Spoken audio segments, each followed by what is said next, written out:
Então, vamos passar a palavra para a nossa querida Suzy, para a leitura da nossa mensagem de hoje. Por favor. A mensagem é Usufruto e Paciência, pelo Espírito Emmanuel. Ante as leis da terra, a propriedade pertença ao grupo social ou ao indivíduo, é sempre credora de respeito. Entretanto, perante a criação divina, a ideia do usufruto é grande fator de paciência ao coração. Se raciocinas em termos de vida eterna, lembrar-te-ás de certo que os teus mais valorosos ascendentes vieram à terra, desfrutaram-lhe os bens e voltaram à espiritualidade, que se nos faz o campo de origem. Reflete nisso, deve ser para que os abalos da desvinculação no mundo não te comprometam equilíbrio e saúde. Os entes mais queridos buscaram-te a companhia ou buscaste a companhia deles. No entanto, surgirá o momento em que se despedirão de ti, ou no qual te despedirás deles, sob os imperativos das leis de mudança construtiva, conquanto o amor permanece intacto, prenunciando as alegrias do reencontro. Os bens que porventura reuniste se transferirão de teu nome para outros, sejam eles esses familiares que se te ligam na consanguinidade, ou companheiros diferentes que te conferirão continuidade ao trabalho. Poder que detenhas, por muito se te demore nas mãos, passará para mãos alheias, considerando-se as transformações inevitáveis. Influência que possuas cederá com o tempo. Determinadas faculdades da inteligência tê-las-ás no plano físico, enquanto puderes sustentar-te em corpo relativamente robusto, à maneira do violinista que apenas se manterá em alta forma, enquanto conseguir dispor da integridade do instrumento. Atentos à realidade de que todos usufruímos recursos que, na essência, não nos pertencem, estejamos alertas, amando sem possessão e servindo sem apego. Considera a posição de usufrutuário em que te encontras na experiência terrestre e, sejam quais forem as circunstâncias adversas em que te vejas no mundo, a paciência não te faltará. Do livro Calma, escrito por Francisco Cândido Xavier, pelo Espírito Emmanuel. Ok. Obrigado, Suzy. Alguém gostaria de comentar a página? Tudo que nós achamos que temos, né? Tudo que nós achamos que possuímos de material, na realidade, nos é emprestado, nos é cedido temporariamente. Porque quando nós partimos, outros vão tomar conta daqueles bens, sejam carro, até roupa. Tudo nosso vai passar para a mão de outros. Então, eu achei muito bonito quando ele fala, deixa eu ver se eu acho a frase aqui de novo, quando ele fala que nós devemos amar sem possessão e servir sem apego. E parece uma coisa tão simples, mas é muito difícil a gente não se sentir possuidor, dono, se sentir controlador do nosso destino, controlador de tudo à nossa volta. Eu acho que é uma lição a ser aprendida. Obrigado, Suzy. Diga, Kate. Quando eu li essa página, eu me lembrei de um poema do José Paulo Paes. Ele é um escritor para jovens, né, da literatura infanto-juvenil brasileira, que se chama Declaração de Bens. Ele começa assim: meu Deus, minha família, minha escova de dentes, e vai fazendo uma declaração de bens, e no final ele coloca: meus vermes. Então, é uma crítica assim, que ele coloca Deus como um bem dele, e no final, meus vermes, quer dizer, até os vermes são dele também. É uma coisa de possessão, né? De possessividade, aliás. E esses vermes também remetem à morte, quer dizer, tudo vai ficar por aí, né? Tudo que ele colocou de bens ali vai ficar por aí. E também me chamou a atenção essa palavra paciência na página, né? Porque nós precisamos ter paciência conosco também, porque é um processo. O desapego é um processo, sobretudo de pessoas, né? A gente que tem filho, nossos pais, a gente precisa desenvolver esse desapego e com muita paciência, porque é um processo que a gente vai construindo ao longo do tempo. É isso que me chamou a atenção. Obrigado, Kate. Mais alguém? Alguém levantou a mãozinha? Diga, Silvânia. Não, é que me chamou a atenção também a questão de que muitas vezes a gente ouve as pessoas falando assim, porque eu sou isso, eu sou isso, eu sou melhor que você. Não, você está na função que está, você não é aquilo, né? Você está. Então, se estamos na situação que estamos no momento, né, é porque precisamos aprender algo naquela função, né? Muitas vezes a pessoa tem um cargo de poder, aí se coloca lá em cima. Não, está ali, só está ali. Mas não é aquilo tudo, né? Que diz que é. Porque, como diz ali, é passageiro, né? Ok. Obrigado, Silvânia. Vamos, então, à nossa prece. Nosso irmão Carlos, por favor, suas palavras sejam as nossas no início dos trabalhos. Boa noite a todos os irmãos, encarnados e encarnados que estão conosco hoje, para mais uma hora de estudo do Evangelho. Que os nossos amigos espirituais possam ajudar os nossos expositores a conduzir da maneira melhor o nosso estudo, possa iluminar nossas mentes para que o conhecimento chegue até nós. E com a graça do nosso Mestre Jesus, nosso irmão e modelo, com a permissão de Deus, fica aberta a reunião de hoje. Graças a Deus. Obrigado, Carlos. Quem vai fazer a leitura de hoje vai ser a Flavinha. Eu leio, irmão. Se quiser, eu leio, irmão. Então, lê para a gente. Também. Então, lê. Vamos tirando para o ímpar?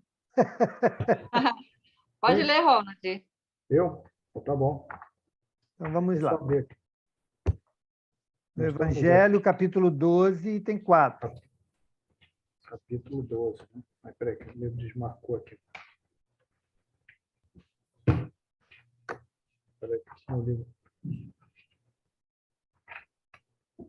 Item 4. Então, vamos lá. Boa noite a todos, mais uma vez. Amai os vossos inimigos. Amar os inimigos é para o incrédulo um contrassenso. Aquele para quem a vida presente é tudo. Vê no seu inimigo um ser nocivo que lhe perturba o repouso e do qual unicamente a morte, pensa ele, o pode livrar. Daí o ensejo de vingar-se. Nenhum interesse tem em perdoar, senão para satisfazer o seu orgulho perante o mundo. Em certos casos, perdoar-lhe parece mesmo uma fraqueza indigna de si. Se não se vingar, nem por isso deixará de conservar rancor e um secreto desejo de mal para o outro. Continua? Não, o Valdemir vai tocar aí Ok. os comentários. Interessante ver aí essa coisa da fé. Né? Para os que acreditam só no presente, né? Perdoar ou amar os inimigos é um absurdo, porque acha que a morte o livra de tudo. E esses últimos dias a gente tem visto alguns filmes, alguns documentários, algumas entrevistas abordando esse tema da fé. Eu recebi essa semana uma entrevista do Pondé, dada à TV Cultura, e ele falando do ateísmo dele, que ele é um ateísmo não ele é um ateísta não praticante. Ele não sai tentando convencer as pessoas a não acreditar. Mas que ele é ateu e que o espiritismo é uma falsa ciência, enfim, ele tem é infantilidade, que o espiritismo é infantilidade e coisas do gênero. Mas é interessante que a gente vê nessas pessoas a vontade de acreditar. Ele tem desejo de acreditar. Como aquele professor lá do filme, né, Deus Não Está Morto, também tem um desejo de acreditar. Ele está de mal com Deus, porque Deus não deu a ele o que ele queria naquele momento. Não soube receber um não. Deus queria ele queria a vida para a mãe e Deus achou que não. Então ele fica de mal com Deus.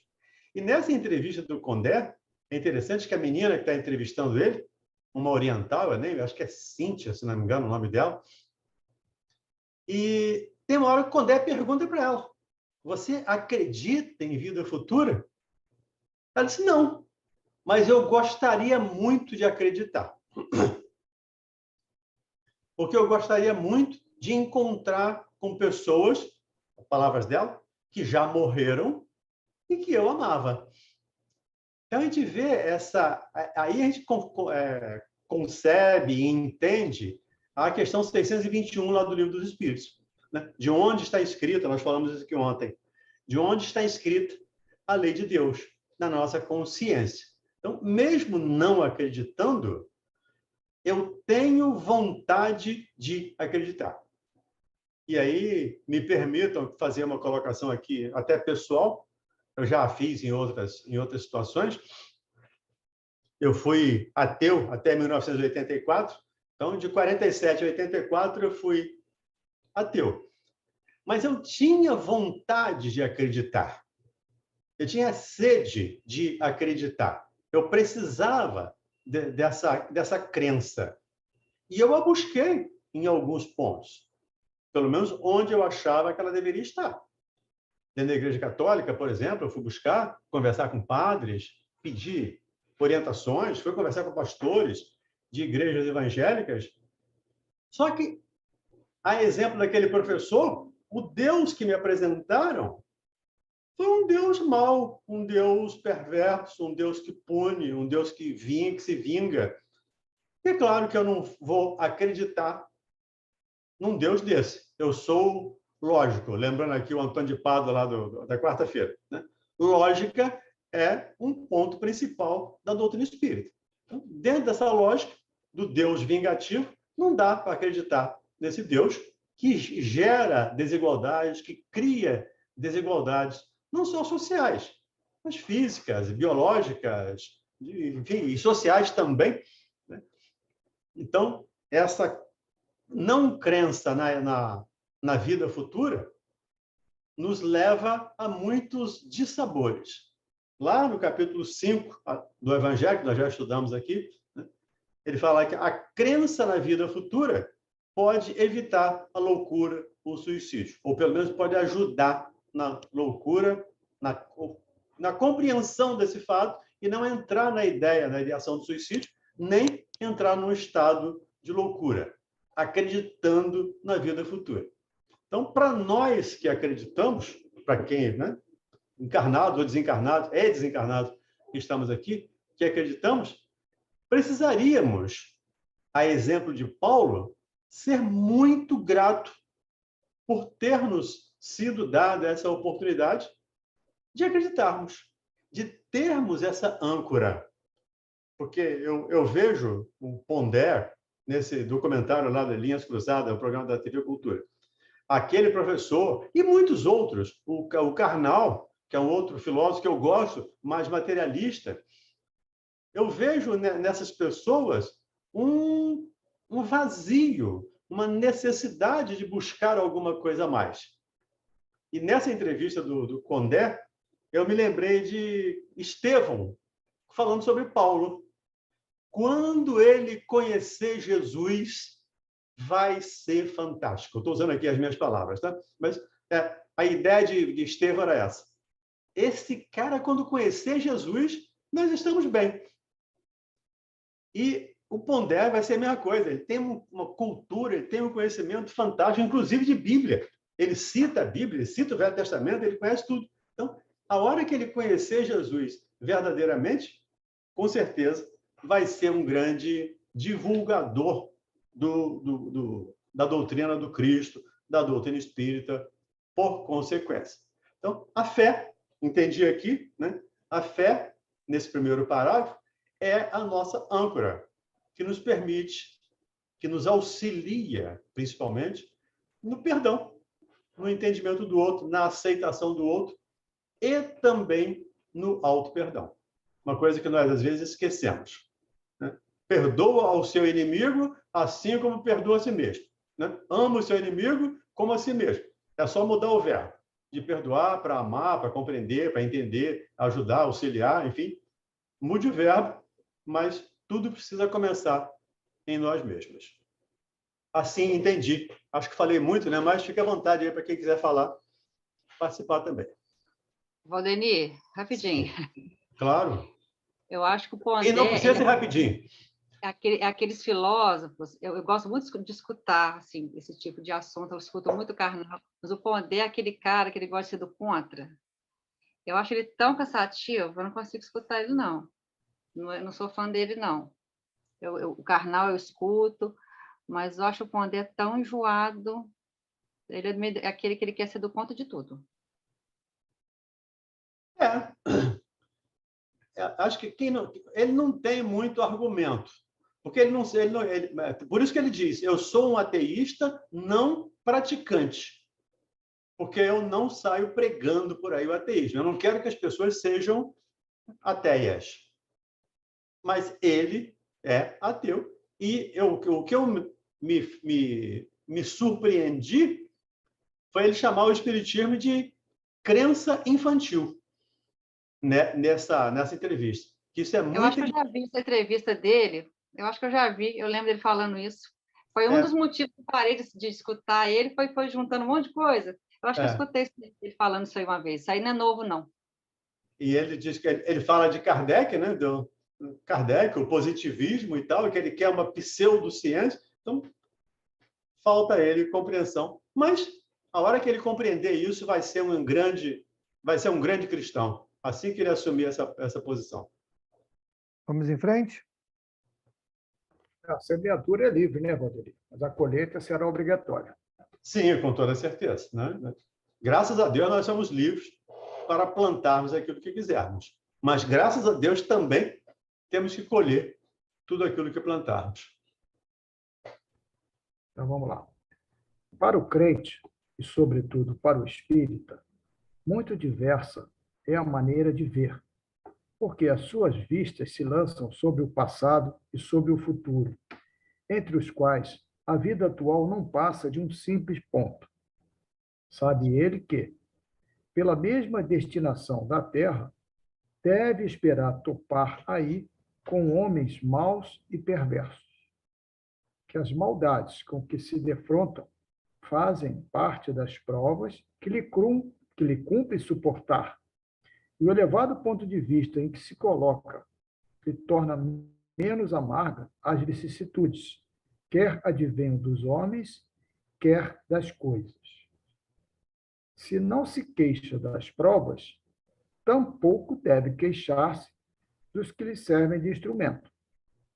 Se, em vez de se queixar, agradece a Deus por experimentá-lo, deve também agradecer a mão que lhe dá ensejo de demonstrar a sua paciência e a sua resignação.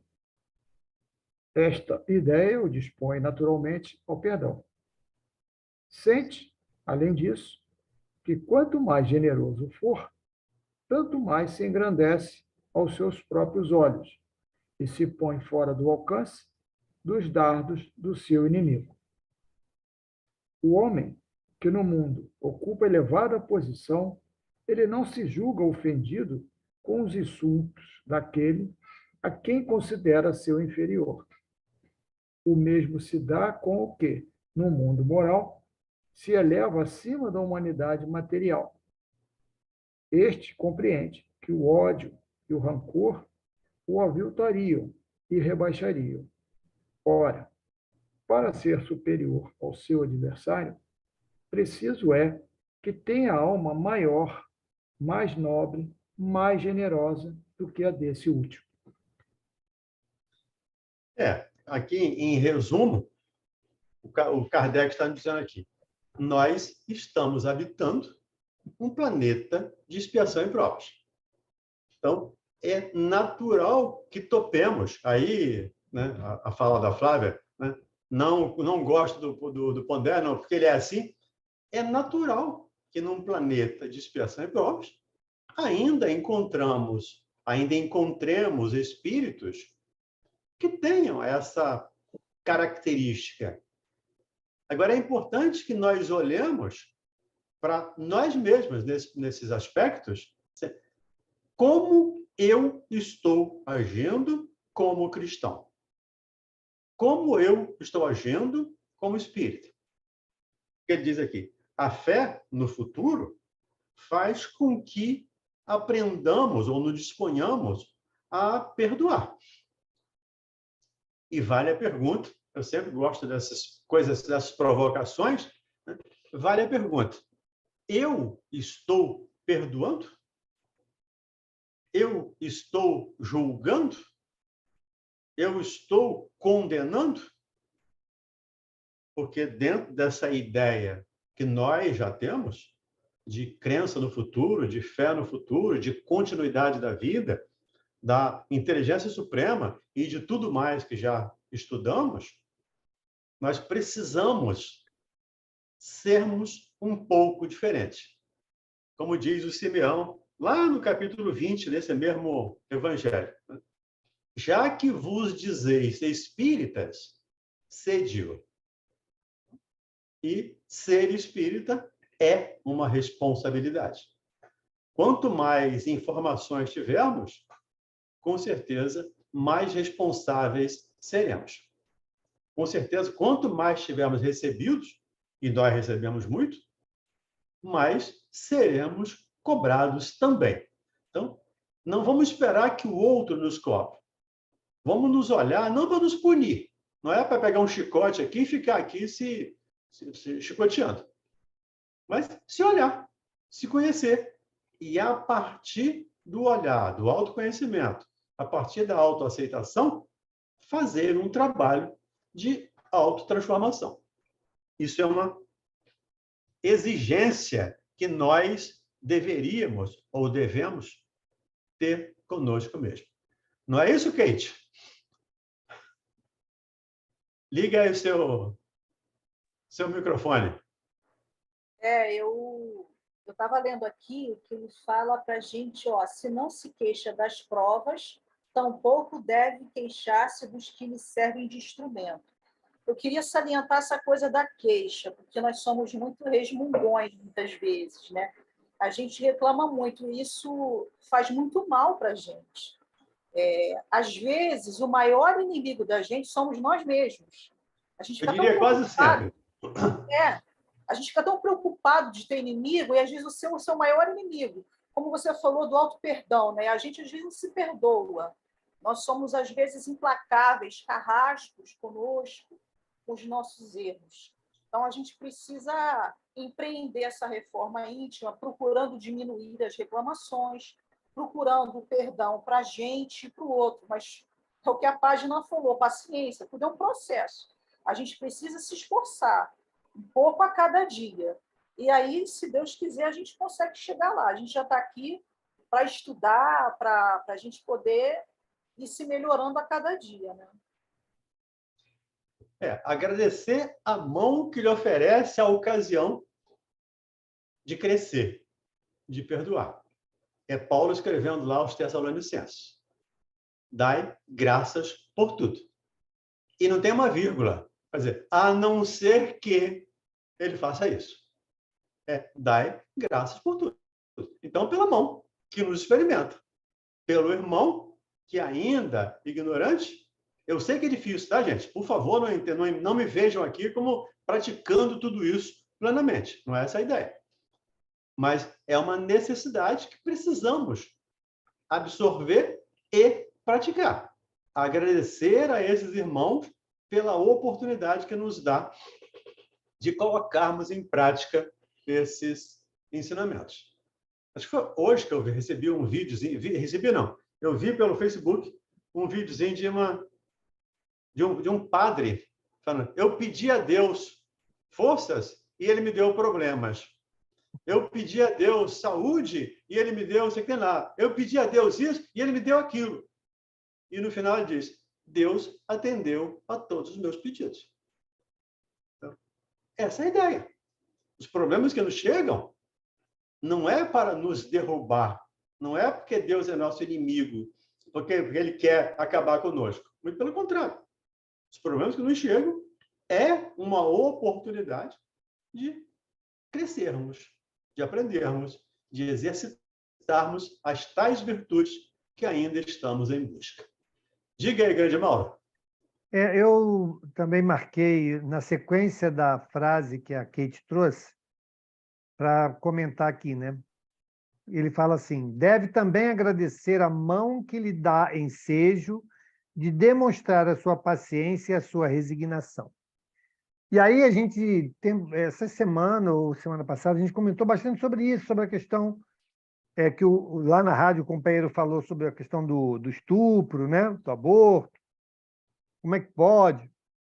Então, veja bem, para o irmão que está num estado ou num estágio ainda inferior ao nosso, essas práticas para eles ainda são algo natural. Ele ainda não percebeu a necessidade da mudança. Mas, em contato com outros espíritos mais adiantados, é a oportunidade dele aprender.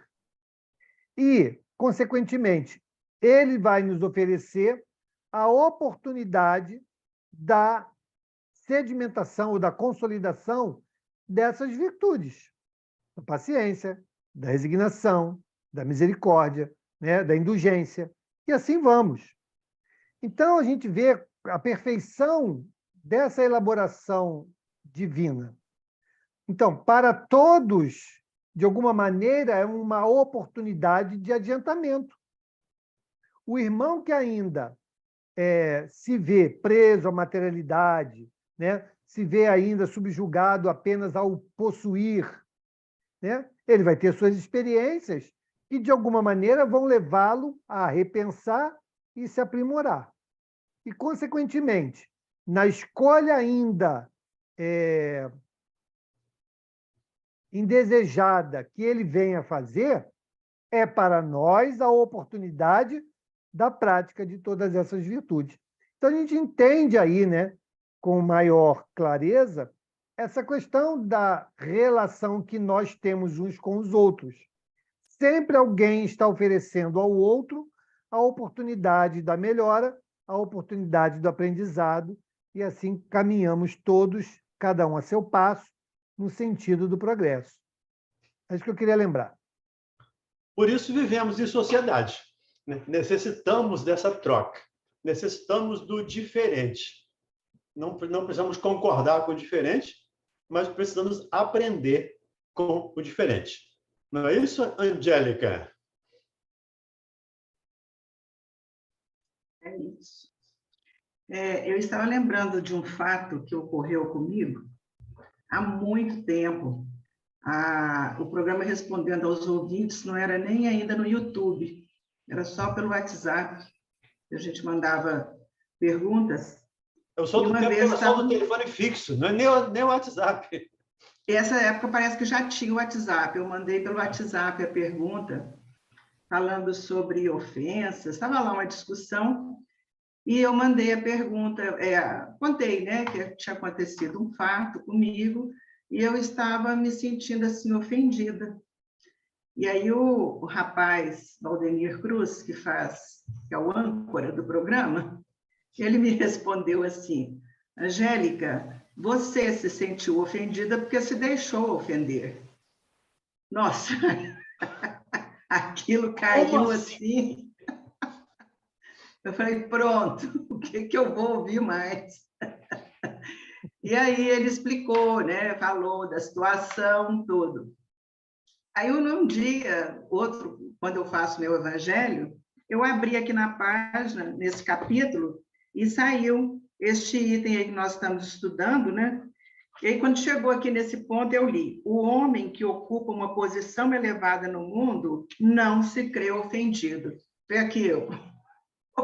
Olha aqui o Valdenir Cruz falando. Veja que não era nem do tempo do YouTube, hein? É muito tempo que eu estou levando puxão de orelha. Caiu como uma luva. Aí eu aprendi. O bom foi isso. Que bom que a gente aprende, né? E a gente precisa entender isso. De uma maneira geral, claro que de uma maneira geral há exceções, mas de uma maneira geral, nós damos muito poder ao inimigo. Eu, às vezes, até brinco lá com os meus familiares. Eu, tipo, vocês falam mais do diabo do que de Deus. Porque o diabo faz isso, o diabo faz aquilo, o diabo enfeita, o diabo inventa, o diabo se fantasia, ele se transforma, ele engana. Eu falei, caramba, só falo do diabo. É dar muito poder ao diabo. E, de uma maneira geral, né, o outro falou qualquer coisa e eu me sinto extremamente ofendido. Mas o outro não tem poder de me ofender, a não ser fisicamente. Ele pode me agredir fisicamente, me matar, é outro processo. Mas, psicologicamente, ele só vai fazer a partir do momento que eu me senti ofendido. Tanto é que eu me digo, eu me magoei. Eu me ofendi. Foi eu, não foi o outro. É isso que a gente tem que colocar em mente para não ficar transferindo responsabilidade. Me magoei porque o outro falou que eu sou feio. Me magoei porque aconteceu aquilo. Não. Me magoei porque ainda sou orgulhoso. Porque ainda sou vaidoso. Porque ainda não quero que ninguém fale mal de mim. Isso, eu estou falando de mim, tá? Por favor, estou usando aqui a primeira pessoa de propósito. E é isso que a gente precisa rever. Para isso, de novo, nós falamos lá na palestra lá do chá fraterno lá do SEAC, é preciso ter coragem para tirar a persona, tirar a máscara e nos olhar. Eu ainda tenho essa dificuldade. Eu ainda me magoo com facilidade porque alguém falou qualquer coisa. Eu começo a me olhar e, a partir daí, me conhecer. A partir do momento de eu me conhecer, o próximo passo é eu me aceitar. Me aceito com as minhas dificuldades. Eu não posso me rejeitar, eu não posso me rejeitar mesmo. Eu não posso me livrar de mim mesmo, né? Quer dizer, se livrar de mim mesmo, né? Com as duas pessoas. E só depois de eu me aceitar é que eu posso transformar, é que eu posso mudar. Por isso a questão 519 lá do Livro dos Espíritos é interessante. A maneira mais eficaz, mais eficiente de nos adiantarmos já nesta vida é nos conhecendo. E parece uma coisa muito simples. Quando se fala em autoconhecimento, parece que a gente está tranquilo.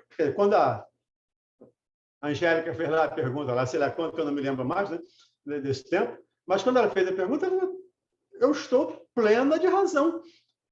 Como é que alguém vai fazer isso comigo? Como é que alguém vai me ofender? Como é que alguém vai me xingar? Ele diz, mas alguém ofendeu o Cristo. Alguém pregou o Cristo numa cruz.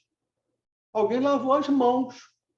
Ainda hoje estava estudando o livro Triunfo Pessoal, de uma palestra que eu vou fazer. Estava lembrando do Pilatos. A Joana disse que o Pilatos, a partir daquele momento, pegou o toque, assumiu um toque de lavar as mãos, porque ele sempre sentia as mãos com o sangue do Cristo. Então, ele estava sempre com necessidade de lavar as mãos.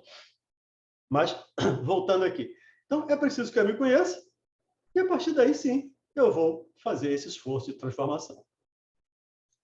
Ok, gente? A nossa irmã Roberta Capozzi colocou aqui no chat. Quando se está em depressão, qualquer tom de voz diferente, mais alto, incisivo, nos sentimos a pior das criaturas. É muito difícil nos reerguer, reeducar e nos reconhecer. A depressão é uma doença. Toda pessoa doente precisa de tratamento, precisa de respeito, precisa de cuidado. Agora, tem que ter também a compreensão de que o outro pode não entender a minha dor. O outro pode não aceitar que eu fique doente. Tem um microfone aberto aí fazendo um barulho. E com isso, dificultar essa relação. Mas que é necessário, com toda certeza, a ajuda, o trabalho, a compreensão, isso não tem nenhuma dúvida. E a depressão é um estado em que nos coloca em uma situação muito frágil.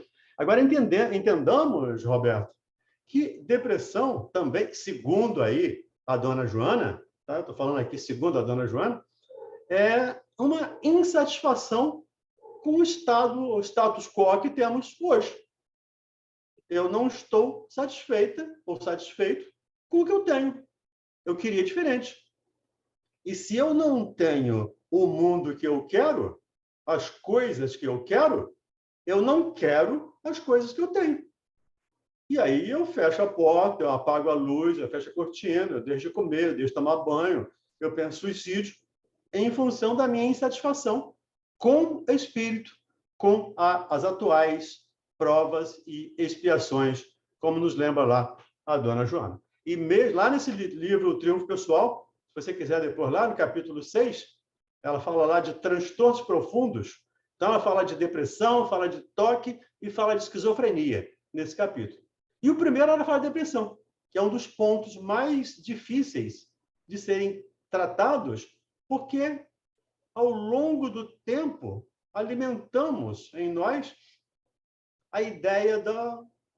Quem falou aí a queixa, do poema da queixa? Do meu Deus, da minha escova de dente, do meu isso, do meu aquilo, tudo é meu. Tem uma hora que a ficha cai, eu tenho o quê? Nada. Nem o corpo eu tenho.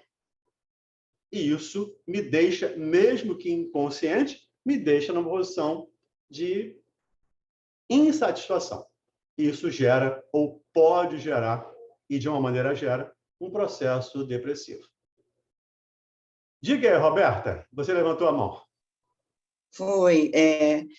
Falando nisso, né, em relação à depressão, eu vejo assim muito parecido também em relação às pessoas que não entendem, não conhecem e nunca passaram por isso, também os pacientes portadores de Alzheimer, né?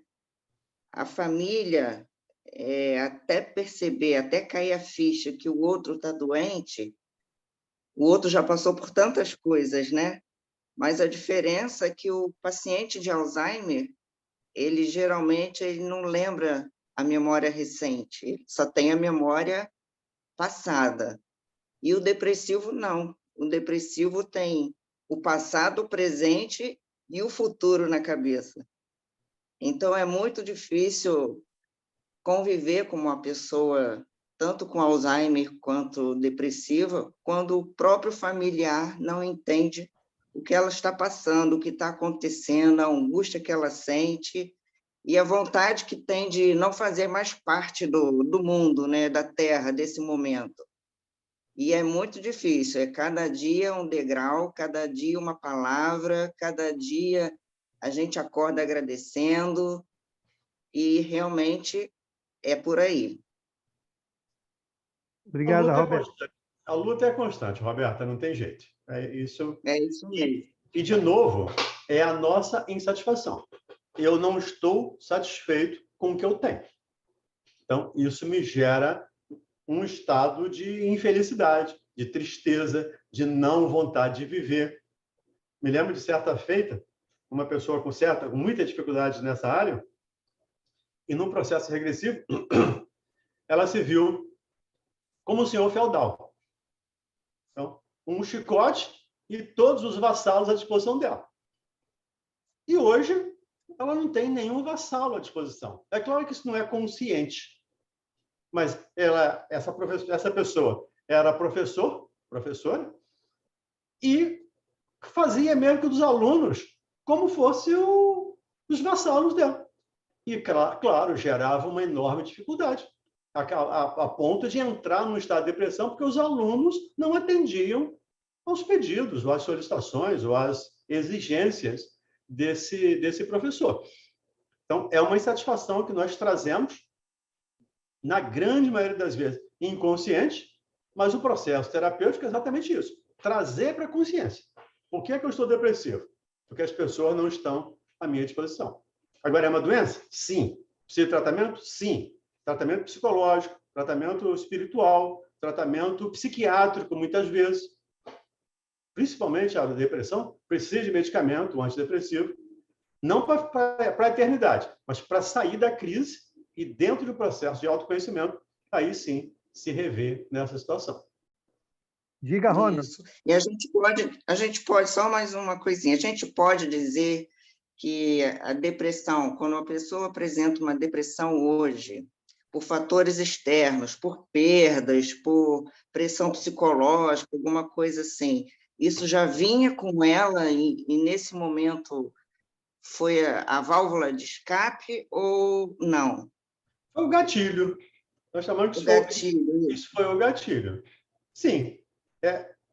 Isso a depressão, como disse, é uma insatisfação do espírito. Então, ele já vem com essa dificuldade.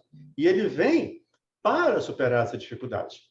O processo reencarnatório é para passar por situações onde ela possa superar isso. Mas nem sempre vencemos as nossas provas.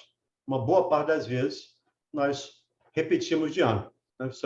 Os professores aí que nos digam, né? Muitas vezes, eles nos dão uma notinha a mais, mas ainda assim, a gente repete de ano.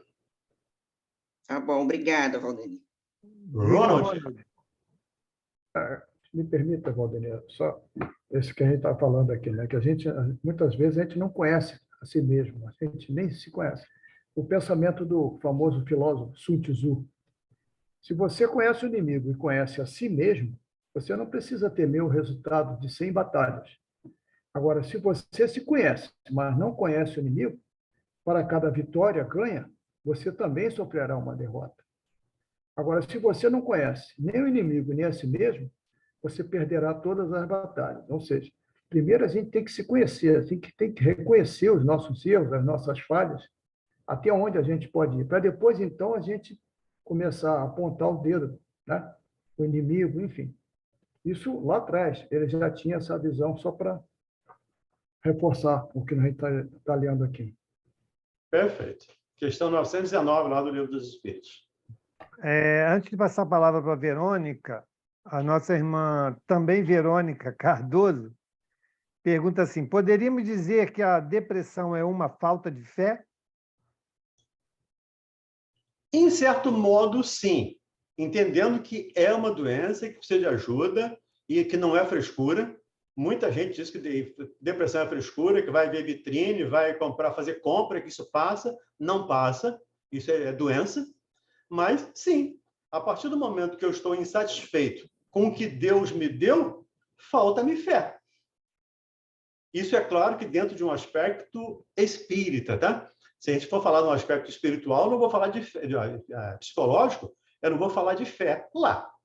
Pelo menos para quem não for espírita. Mas, sim, em última instância, é também falta de fé. Eu não estou satisfeito com o que Deus me deu. E Deus me deu porque eu plantei aquilo. Não é porque Deus achou que eu tinha que passar depressão. Ele só me deu aquilo, só me fez escolher aquilo que eu plantei. Então, dentro desses aspectos, sim, é falta de fé, Verônica. Diga, Verônica. A outra, Verônica. Oi. Valdemir, me tira uma dúvida que eu já até chorei aqui pra caramba. Porque quando falo em depressão, eu volto a 10 anos atrás e lembro de todo o processo que eu passei, né? A chegar ao ponto do psiquiatra chamar o meu marido e falar que não tinha mais recursos para que eu melhorasse, que nada fazia com que eu me reerguesse. Mas, graças a Deus, eu estou aqui de pé. Mas quando você diz assim, que a depressão é uma insatisfação, embaralhou a minha cabeça. Por quê? o desencarne da minha mãe e logo após, dias após, o desencarne do meu filho. Eu entrei neste processo de depressão com mais um monte de outras coisas devido às perdas. Isso era porque eu, então, no caso, estava insatisfeita por ter devolvido meu filho para a verdadeira vida? Você pode me explicar isso, que me deu um nó agora aqui. Verônica, o que você acha? Você ficou satisfeito em que Deus fizesse a vontade dele? Com a sua mãe, com o seu filho? Porque era a vontade de Deus. Eu não sei nem te responder, Valdenir. Vou te ser bem sincera. Eu entendo você. E eu entendo a sua dor, eu entendo a sua dificuldade, e não estou pregando aqui que isso é simples, que isso é fácil. Tá? Não, não é. Mas, em última instância, sim, é falta de fé. Porque se meu filho, meu pai, minha mãe, meu irmão, no meu caso, meu neto, desencarnou, nós sabemos que aquilo é a vontade de Deus. Em princípio, lembrando Paulo de novo, escrevendo lá aos Tessalonicenses, eu devia agradecer, ao invés de brigar com Deus. É claro que eu, Valdenir, não tenho essa elevação toda para agradecer, mas deveria. Eu tenho consciência disso. Eu só não faço ainda, mas tenho consciência. Então, sim, é uma insatisfação. E a fala nem é minha, tá? Eu estou repetindo aqui, como disse, uma fala da dona Joana de Ângeles e dos grandes estudiosos aí da doutrina espírita, e especialmente da doutrina espírita. E especialmente a Joana, porque ela trata muito desse aspecto psicológico. Não, eu entendi perfeitamente o que você falou, mas o que eu acho assim bem, não é nem engraçado, né? Agora que eu estou me dando conta disso que está sendo dito aqui no grupo. Eu entendo. Para você ver, eu tenho 11 anos e eu não tinha ainda me dado conta que é uma insatisfação. Agora, hoje, nesse momento, é que eu caí na real, me deu um estalo, falei, caramba, eu acho que é isso aí mesmo. Eu não fiquei satisfeita porque Deus levou o meu filho. Porém, rapidinho, Valdenir, veja bem agora um outro aspecto, um outro ponto que eu vou colocar aqui. Como eu sempre digo aqui no grupo, eu sempre fui apreciadora da doutrina, frequentava não com tanta responsabilidade como eu tenho hoje, porque eu só assumi essa ida à casa espírita, ser voluntária, fazer de tudo que eu posso, né, ao meu alcance. Isso só ocorreu após a perda, 1 ano e meio, quase 2 anos, que eu consegui sair na rua, que eu conseguia me socializar novamente com as pessoas que até então eu vivia trancada dentro de um quarto. Porém, veja bem, Valdenir e Mauro, se não é isso que eu vou dizer agora, eu ia, não com pouca frequência na casa espírita, mas depois das perdas, aí eu me tornei aquela estudante, e vou e faço o que eu posso. Será não? Eu acho que sim. Que também foi, se eu tivesse já um pouquinho desse preparo que eu tenho hoje, talvez fosse diferente. Porque, por exemplo, quando meu pai se foi pelo Covid, eu já não fiquei eu não tive os mesmos sintomas que eu tive quando a minha mãe desencarnou há 11 anos. Por quê? Eu já estava estudando a doutrina, entendendo certas coisas, porque falta muito ainda para mim saber. Você concorda, Valdenir, como um psicólogo, que isso também, se eu já tivesse mais preparo na doutrina, como eu estou aqui hoje com vocês, na Rádio Rio de Janeiro, em outras casas espíritas me apoiando, talvez eu nem entrasse em depressão, não é verdade? Sim, eu concordo com você. Então, a gente vai voltar lá no capítulo 9, que nós já estudamos, item 7. A dor é uma bênção que Deus envia aos seus eleitos. Graças à dor, Você foi buscar conhecimento. Você foi buscar informação. E dor não é para punir. Dor não é porque Deus é sádico e gosta de nos ver sofrer. É porque é ainda o que nós, a linguagem que nós entendemos. Ainda estamos deitados em cima daquele prego. E a dor só é suficiente para chorar por enquanto. A hora que a dor aumentar mais, nós levantamos, aí vamos buscar ajuda. Por isso que Paulo nos pede para agradecer, nos orienta, né? Para que agradeçamos por todas as coisas que nos acontecem. Tá bom. Obrigado, tá, Valdemir? Desculpa aí o tempo. Obrigado, Mauro. Sem problema. Diga, Carol.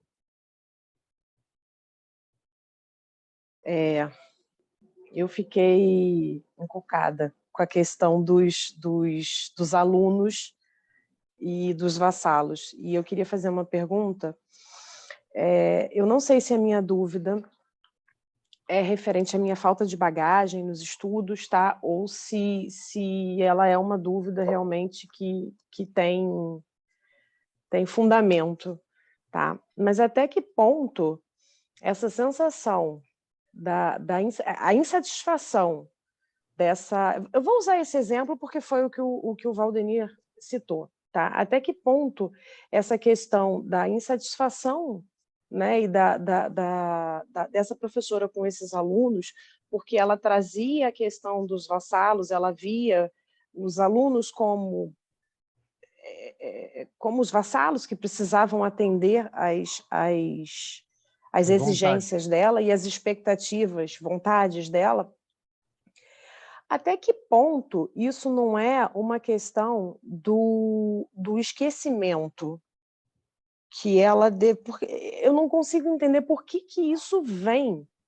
Ok, ela não devia tratar muito bem os vassalos, né? E estava tendo a possibilidade de resgatar. Eu consigo ver por esse lado, mas não seria para ela esquecer essa questão dos vassalos? Eu não sei, eu acho que eu preciso de ajuda para melhorar a pergunta, ou eu não sei se vocês entenderam. Eu entendi, sim, Carol. A percepção ou a lembrança que a gente consegue de algum fato passado é apenas um ponto. É aquela mancha negra no lençol branco, aquela pinta negra no lençol branco. Apenas um ponto. O fato é, essa pessoa estava num estado depressivo. Estava muito mal. Já tinha abandonado o filho estava com a empregada, não estava mais trabalhando. E não havia nenhum gatilho presente que pudesse relacionar a essa situação. O que aconteceu? Foi abandonada? Foi o pai bateu? Aconteceu isso? Nada.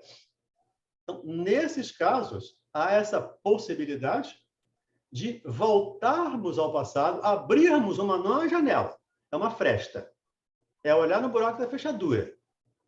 E você vai ver um ponto. Por que eu estou... Ela não sabia que ela tratava os alunos, essa pessoa não sabia que tratava os alunos como tratava os vassalos.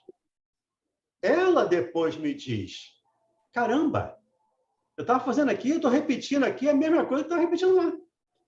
Eu venho para uma prova e sou reprovado. Quando ela tem consciência disso, então eu vou mudar. E, felizmente, ela ficou na consultória uns 5 anos fazendo terapia, pelo menos. Felizmente, ela mudou da água para o vinho. Que é uma pessoa que era bastante vaidosa, vaidosa, acho que é o termo. Ela chegou no consultório muito pé da vida também, porque ela tinha perdido a oportunidade de ganhar um prêmio Nobel de Física, que ela queria. Ela queria ganhar um prêmio Nobel, porque ela estava desenvolvendo um projeto e foi tirada do projeto. E ao longo das conversas, né? E aí, eu vou dizer, é o sexo masculino? Ao longo das conversas, eu disse, você já pensou em ganhar um prêmio Nobel de pai? Porque ele nunca tinha ido à reunião de pais da escola. Ele nunca tinha levado o filho na escola. Ele nunca tinha andado de bicicleta com o filho. Ele nunca tinha feito nada com o filho. A empregada fazia tudo. Era a vassala, era como é que é o nome dela? Ama seca. Mas tinha aquela que sempre... A mordoma, né? O mordomo que é culpado de tudo. Governanta. A governanta. Era a governanta. A empregada era a governanta, que fazia tudo. Então, depois de algum tempo, nós começamos a conversar e eu vi... Ele começou a mudar. Então, ele diminuiu a carga de trabalho, até porque ele saiu do projeto, um projeto aí da COP, era um projeto alto, grande. Ele saiu do projeto da COP, quem não conhece aqui, é um centro de pós-graduação da Universidade Federal aqui do Rio de Janeiro, na área de física, engenharia, da ciência exata lá. Eu não sou muito bom nessa área de ciência exata. Não. Então, ele começou a dar mais atenção ao filho. Ele comprou uma bicicleta, ele comprou um cachorro para começar e começou a estabelecer um relacionamento com o filho. Vai levar o filho na escola e, por final, agora, ele pegou, em 2020, 20 ou 21, ele pegou Covid, passou um mês internado, 13 dias em coma numa UTI. E ele me contou muitos lances que aconteceram com ele enquanto estava em coma, ele consciente, percebendo lá a mulher fora do corpo, olhando para o corpo, querendo ir embora, querendo desistir de tudo, e volta, e a briga com ele mesmo. Então, essas informações, para ele, saber que ele estava tratando os alunos como tratava os vassalos, fez com que ele mudasse toda a sua filosofia de vida a partir daí. Então, nesse caso, justifica-se uma lembrança, aspas aqui, de vida passada. Mas é apenas um ponto dentro de uma vida inteira. Não é um cinemascope. Cinemascope ainda existe? Nem sei. Me lembrei, é muito antigo agora aqui, né? Cinemascope, é 360 graus, você vê, né? Em 3D. Não é isso. Você vai ver um pontinho em que tem um nó ali, e aquele nó era que gerava toda a dificuldade para ela naquele momento. Entendi. Eu queria acrescentar também, Carol, na sua reflexão, é que a nossa personalidade, existe a lembrança dos fatos que vivemos, mas os fatos que vivemos lá atrás está atrelado à nossa personalidade. Então, o que a gente traz não é a lembrança, e sim a personalidade que ainda não foi modificada. Então, a tendência é que eu repita as ações porque a personalidade ainda acha que deve ser dessa maneira. Então, o caso que o Valdemir acabou de contar. Ele só conseguiu despertar por um processo em que ele reviu a ele mesmo, na personalidade que ainda existia, fazendo aquelas coisas lá. Então, ele descobriu que, não quero mais isso. Eu não quero mais essas ações em mim. E aí ele entrou no processo, e aí a misericórdia divina ajuda também, né? Como a Kate falou desse poema aí, né? Da questão lá do meu, isso, meu, aquilo, e Deus me deu tudo aquilo que eu pedi. Exatamente isso. Então, Deus vai nos dando aquilo que nós precisamos, como no caso dele, a saída de um projeto, que tudo isso fez com que ele tivesse não só tempo, mas também pudesse dar mais importância ao que efetivamente seria o agente transformador da sua própria personalidade. Hoje, como o Valdemir falou, ele é uma outra pessoa. É alguém que valoriza mais, de fato, aquilo que será um tesouro para ele na espiritualidade, nas vidas sucessivas que virão. Então, muitas vezes a gente fala assim, mas não esqueceu? Como é que ele repete? Ele repete porque não é a mesma consciente, mas é a mesma personalidade de volta que não se modificou em função das vivências que teve. Certo. Entendi, ficou bem clara essa questão da personalidade, é um traço da personalidade. Eu tive que fechar porque os cachorros estão animados hoje. Tá, sem problema. Bom, vamos parar aqui, né? Mauro, Oi. deixa eu só falar uma... eu estou aqui abrindo o livro Elucidações Psicológicas à Luz do Espiritismo, de Joana de Ângeles, psicografado, né, por Divaldo, e ela nos coloca aqui: a depressão é acompanhada quase sempre da perda de fé em si mesmo, nas demais pessoas e em Deus. Como o Valdenir falou, é a luz do Espiritismo, né? E elucidações psicológicas à luz da doutrina espírita. Obrigado, Jorge. Obrigado, Jorge. Bom, então vamos parar aqui, né, no item Os Inimigos Desencarnados, item 5 do capítulo 12. Tudo bem? Anotaram aí?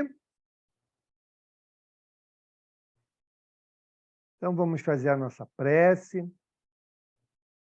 Quem gostaria de fazer a nossa prece? Então vamos pedir a nossa irmã Kate. Kate, você faz a nossa prece?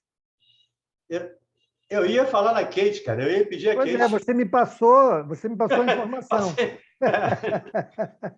Na minha cabeça, Kate. A Kate é a da vez. Vamos elevar o nosso pensamento a Deus, a Jesus, e agradecer por essa noite, por esse encontro, por esse estudo tão esclarecedor. Queremos agradecer, Jesus, por termos conhecido o Evangelho, pelas claridades da doutrina espírita, que tanto nos impulsiona a sermos melhores.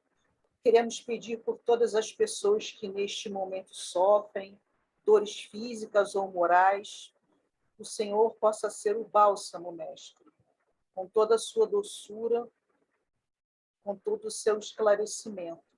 Fica conosco hoje, agora e sempre. Graças a Deus. Graças a Deus. Antes de vocês irem embora, Kate, fala aí o dia que você tem um programa lá na rádio. A Kate tem um programa na rádio muito interessante também. É o Evangelizartes, voltado para educadores em geral, evangelizadores, e é sábados às 14h30. Vale a pena ir lá ver. Pode entrar no site da rádio também e ver. Sábado, 14h30, Evangelizarte. Maravilha. Obrigada, Valdir. Um beijo, pessoal. Amanhã estamos lá na pessoal. rádio. Vamos ajudar aí a impulsionar a nossa rádio querida. Tá bom? Uma boa semana para todos. Boa noite. Boa noite. Boa noite.